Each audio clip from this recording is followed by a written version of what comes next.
জুবিন গাৰ্গৰ হত্যাকাৰীৰ মৃত্যুদণ্ড কেতিয়ালৈ হ'ব, কোন তাৰিখে হ'ব জানি আপোনালোকে আচৰিত হৈ পৰিব।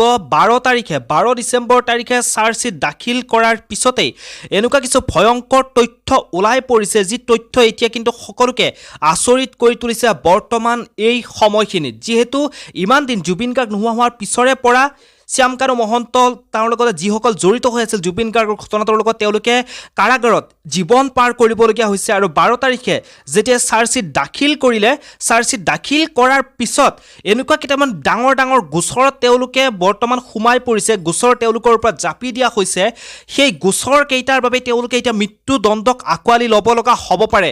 আপোনালোকক মই সবিশেষ জনাই আছোঁ, চাৰ্জশ্বিট দাখিল কৰাৰ সময়ত সকলোৱে অপেক্ষা কৰিছিল, যিহেতু জুবিন গাৰ্গৰ নিচিনা এজন ব্যক্তিক তেওঁলোকে শেষ কৰি পেলালে, অসমৰ এক সম্পদক তেওঁলোকে তিল তিলকৈ নিশেষ কৰি পেলালে। আৰু তাৰ কাৰণে অসমৰ প্ৰত্যেকজন মানুহেই কিন্তু প্ৰতিবাদ কৰিছিল, অসমৰ প্ৰত্যেকজন মানুহেই বিচাৰিছিল জুবিন গাৰ্গৰ ঘটনাৰ আঁৰত থকা এই শ্যামকানু মহন্ত, সিদ্ধাৰ্থ শৰ্মা, অমৃতপ্ৰভা মহন্ত, শেখৰজ্যোতি গোস্বামী বা জুবিন গাৰ্গৰ যে ভাতৃ সন্দীপন গাৰ্গ, সকলোৱে কঠোৰতকৈও যাতে কঠোৰ শাস্তি পায় সকলোৱে অপেক্ষা কৰি আছিল। বহুতে চৰকাৰখনকো দোষাৰোপ কৰিছিল। আৰু এতিয়া যেতিয়া 12 ডিচেম্বৰ তাৰিখে চাৰ্জশ্বিট দাখিল কৰা হ'ল, এতিয়া যিহেতু আৰু পুলিচৰ আদালতৰ কোনো কাম নাই, সম্পূৰ্ণ ঘটনাটো এতিয়া ন্যায়ালয়ৰ ওপৰত চমজাই দিয়া হৈছে।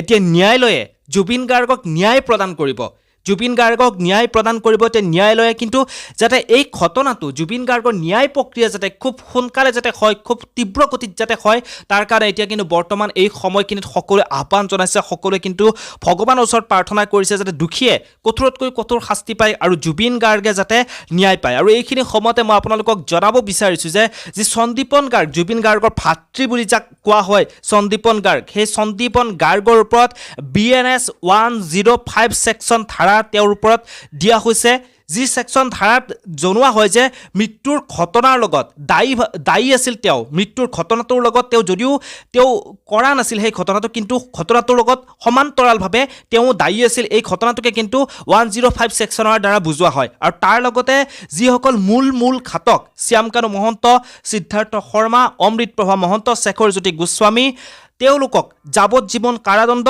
ফাইন আৰু লগতে মৃত্যুদণ্ড তেওঁলোকক 103 ছেকশ্যনৰ আধাৰত তেওঁলোকৰ ওপৰত তৰা হৈছে। 103 ছেকশ্যন, এই ছেকশ্যনত এটা মাৰ্ডাৰ ঘটনা, সম্পূৰ্ণ পৰিকল্পিত এটা মাৰ্ডাৰ ঘটনাৰ ওপৰত এই ছেকশ্যনটো দিয়া হয়।